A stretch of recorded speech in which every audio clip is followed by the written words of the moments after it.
Takot sa pagta-travel alone. Punta naman tayo sa isa pang nakakatakot. Gabi ng lagim. Nakakatakot yan. Kapuso mo, Jessica. So, it's hard to say KMJS, di ba? But congratulations.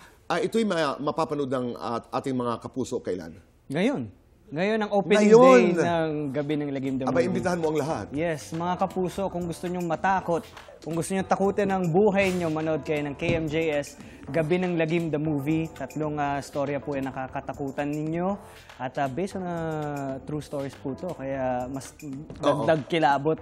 And your episode is called Pochong. Okay. Nag-shoot daw kayo sa isang barko? Yes po. Hindi ba nakakatakot yun? Sa laot ba? Nasa laot kayo? Nasa laot kami. Nasa may Manila Bay kami, Tito Boy.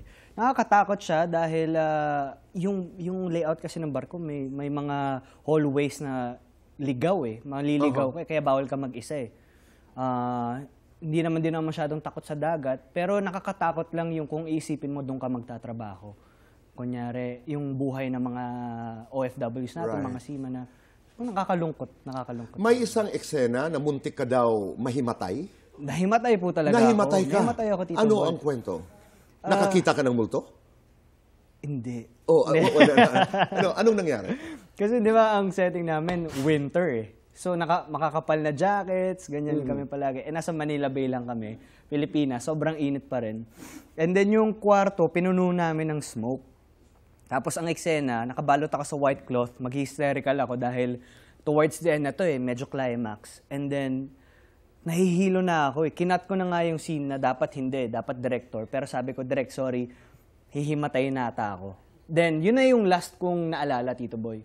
Pagising ko, nasa hallway na ako, nakapalibot sila direct, yung medic namin. Direct Yam Laranas. One of the most brilliant directors. Sobrang galing. Okay. Sobrang galing. So, okay naman? Okay naman. Nahimatay ka lang dahil sa yung sobrang init? Sobrang init, taas ng emosyon. Siguro yung ventilation, wala masyado.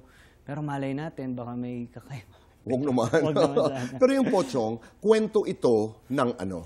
Ito po ay kwento ng isang seaman na sumampa ng barko upang maghanap buhay. For the first time? For the first time. Diba? Unang sakay ito. Unang sakay niya. Okay. Para sa pamilya niya. Pero imbis na hanap buhay, hanap patay ang nakita niya.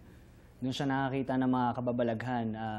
Yung pochong ang nakita niya, ang pochong ay Indonesian folklore. Okay. Na kung saan, pag nagmumulto sila, tumatalon-talon kasi nakatali yung Parang paa mummies. nila. Parang mummies. Yung nakatali. Nakatali. Dito sa paa, sa bewang, sa ulo. So, tatalon-talon siya. Nakakatakot. Si Chang Susan parang may nakita kanina na Pochong. Panoorin ho natin yan.